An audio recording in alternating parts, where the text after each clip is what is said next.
Hello friends, LLB Bhardwaj 2.0 में आपका स्वागत है। आज हम लोग ये राम जन्मभूमि या बाबरी मस्जिद का जो लेकर झगड़ा हिंदू मुस्लिमों में चला आ रहा था वर्षों से, आज मैं उनके विषय में कुछ खुलासा करने जा रहा हूँ, जो ये बताता है ये खुलासा कि राजभर वंश उस समय भी, राम जन्मभूमि के समय भी हमारे राजभर परिवार थे। चलिए आज हम इस वीडियो के माध्यम से खुलासा करते हैं। यह लेख तुमुल तूफ़ानी साप्ताहिक बड़ा बाज़ार चंदौसी जिला मुरादाबाद के 24 दिसंबर 2009 में बृहस्पति के अंक एवं अन्य कई पत्रिकाओं में प्रकाशित हो चुका है कि 6 दिसंबर का दिन प्रति वर्ष झगड़े प्रसाद की आशंका के साथ व्यतीत होता है। राम जन्मभूमि बाबरी मस्जिद ढांचा समस्या का समाधान होने के बाद ही लोग 6 दिसंबर को सामान्य तिथि के रूप में अपना सकेंगे। सच तो यह है कि राम जन्मभूमि बाबरी मस्जिद ढांचे के विषय में अधिकांश लोगों को यही जानकारी नहीं है कि जो लोग राम जन्मभूमि बाबरी मस्जिद के ढांचे के नाम पर लड़ रहे हैं, उनके पूर्वज का उनसे कोई संबंध नहीं रहा है। यह लड़ाई ऐतिहासिक राजनैतिक है। धर्म की आड़ में राजनैतिक वर्चस्व की लड़ाई लड़ी जा रही है।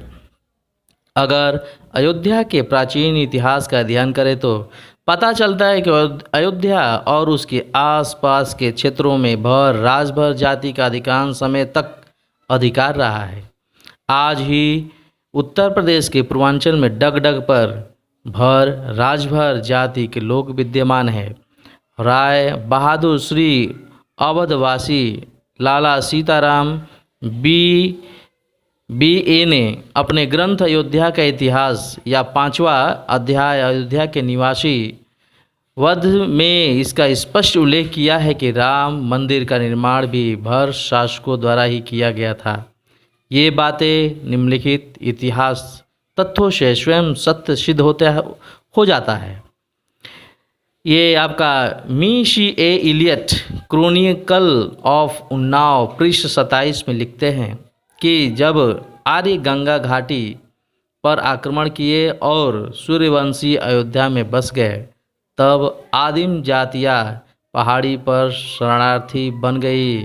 पुनः हम अयोध्या को विध्वंसावस्था में पाते हैं। सूर्यवंशी पूरी तरह से समाप्त हो गई और देश के विस्तृत भूभाग पर आदिम जातियों, जिसमें सुदूर पूर्व में चेरुओं, मध्य में भौरों और पश्चिम में पाशुओं का साम्राज्य स्थापित हो गया।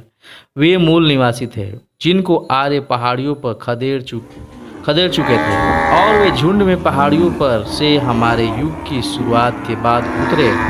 स्वयं अयोध्या की आर्य सभ्यता भी उनसे व्याकुल हो उठी और सूर्यवंशी कनकसेन के नेतृत्व में अपना देश छोड़कर गुजरात तक पहुँचे।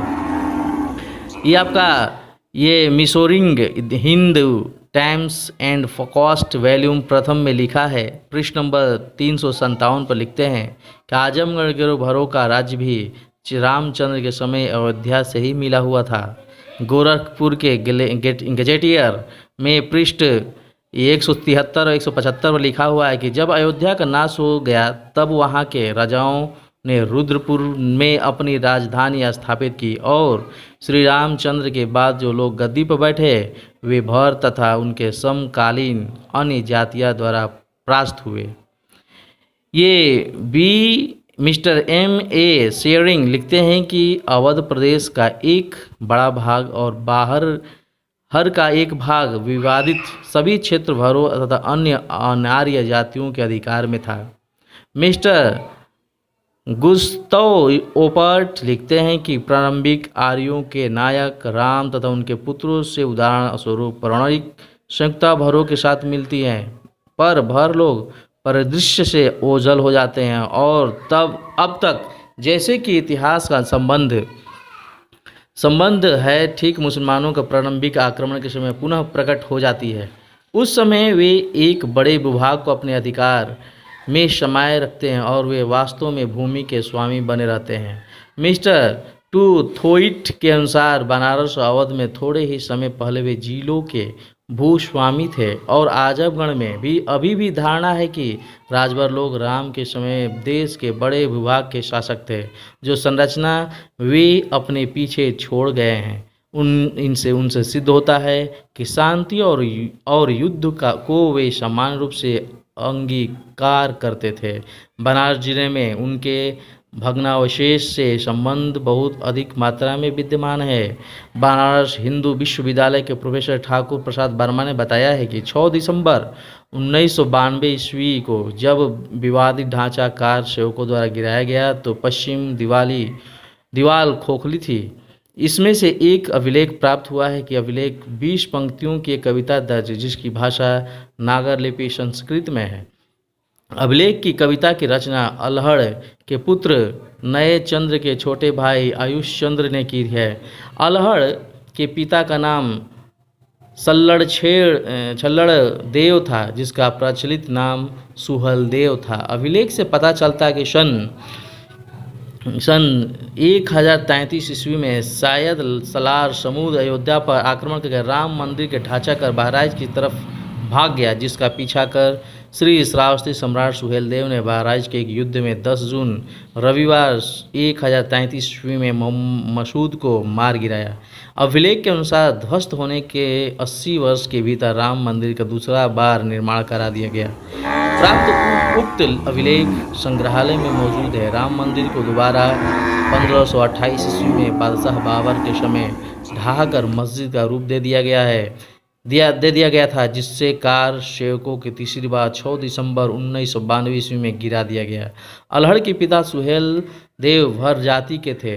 Gazetteer of the province of Awadh ये 1870 ईस्वी में, आर्कियोलॉजिकल सर्वे ऑफ इंडिया या 1880 में, दी सेशंस ऑफ इंडिया या 1891, द गदर द फूल अमृतलाल नगर, इतिहास मंथन, गीता श्री बल्लदेव गोरख का इतिहास, लौडा श्री जगदीश नारायण सिंह ऋषिवंशी, ये सब प्रमाण हैं जो ये बताते हैं। इनकी पुस्तकों में लिखा हुआ है कि सुहेलदेव भर राजभर जाति का बताया गया है।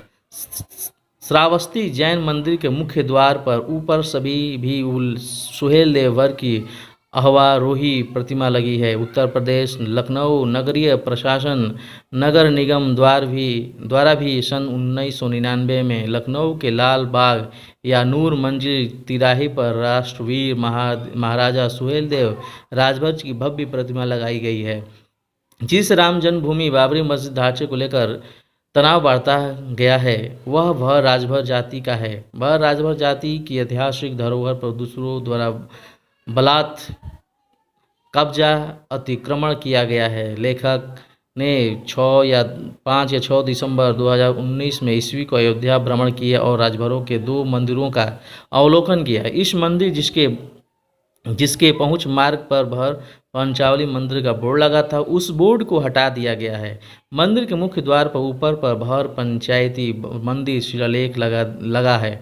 इस मंदिर के भर राजभर ट्रस्टियों को हटाकर पुजारी को मार पीट कर भगा दिया गया है और उस क्षेत्र के राष्ट्रीय स्तर के प्रसिद्ध राजनेता सह पर दबंग लोगों द्वारा बलात् कब्जा कर लिया गया है। दूसरा मंदिर जिसके मुख्य द्वार के ऊपर राजभर क्षत्रियों श्री राम जानकी पंचायती मंदिर शिलापट लगा है, पर भी अतिक्रमण किया जा रहा है। प्रकरण की छाया प्रतियां लेखक ने महंत श्री जयराम दास जी से प्राप्त की थी। यह बलात् कब्जा ठीक उसी प्रकार किए जा रहे हैं जैसे कि कभी पूर्व में राम जन्मभूमि का स्वामित्व राजभरों से छीन लिया गया था। इतिहास साक्षी है कि भारतीय धर्म और धार्मिक स्थलों की रक्षा करने वाले 1,20,000 भर राजभरों योद्धाओं को नसीरुद्दीन द्वारा 1226 ईस्वी में मौत के घाट उतार दिया गया था। सुहेलदेव भर कौम के थे और उन्होंने राम जन्मभूमि ढहाने वाले सैयद सलार समूद गाजी का वध कर दिया था। अतएव मुस्लिम शासकों की दृष्टि में पूरी भर कौम अपराधी घोषित कर दी गई थी और इस कौम के कत्ले आम फतवे जारी किए गए थे। ऐसी भर राजभर कौम को भुला दिया गया है, जबकि राम जन्मभूमि बाबरी मस्जिद ढांचा विवाद सुलझाने के लिए इसे भी एक पक्ष बनाया जाना चाहिए। ऐतिहासिक तथ्य बताते हैं कि 1033 में राम जन्मभूमि ढाई गई थी और उसके 80 वर्ष के भीतर वह शासकों द्वारा पुनः निर्माण किया गया था। बाद में सन 1528 ईस्वी में बादशाह बाबर के समय राम जन्मभूमि को ढहाकर मस्जिद का रूप दे दिया गया था। मुसलमान भाइयों को इस सत्य को स्वीकार करते हुए अपना दावा छोड़ देना चाहिए कि दोनों वर्ग विवादित स्थल से अपना दावा छोड़े और उस स्थल के स्वामिक भर राजभरों द्वारा भव्य राम जन्मभूमि मंदिर बनाने के लिए हिंदू मुस्लिम भरपूर सहयोग करें। जय सुहेलदेव, धन्यवाद।